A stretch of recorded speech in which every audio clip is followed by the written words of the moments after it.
31শে মে 31শে মে হচ্ছে দুর্লভ পূর্ণিমা। এটা আপনাদের কাছে যদি 31শে মের আগে এই ভিডিওটা আমার এসে পৌঁছায় তাহলে নিজেদেরকে ভাগ্যবান বলে মনে করবেন। এই দিন একটি অত্যন্ত শুভ একটা পূর্ণিমা। বেলা দুটোর আগে আপনারা এই 31শে মেতে যেই দুর্লভ পূর্ণিমাটা, এটা বছরে 3 বছর বাদে বাদে এই পূর্ণিমা, দুর্লভ পূর্ণিমা আসে।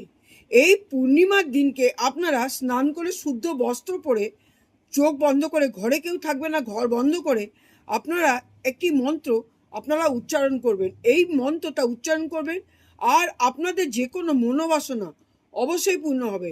কীরকম?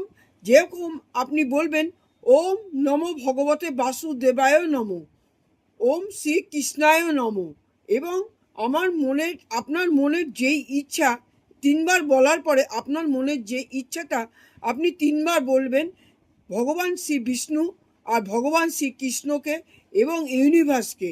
যদি ইউনিভার্সকে এই কথাটি, মনের ইচ্ছাটি আপনি চোখ বন্ধ করে আপনি বলেন আপনার ঠাকুরের সিংহাসনের সামনে চোখ বন্ধ করে বসে, তাহলে কি হবে?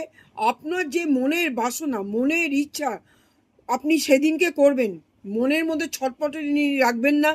দেখবেন আপনার মনের ইচ্ছা বা মনের যে কোনো একটা বাসনা আপনার অবশ্যই পূরণ হবে।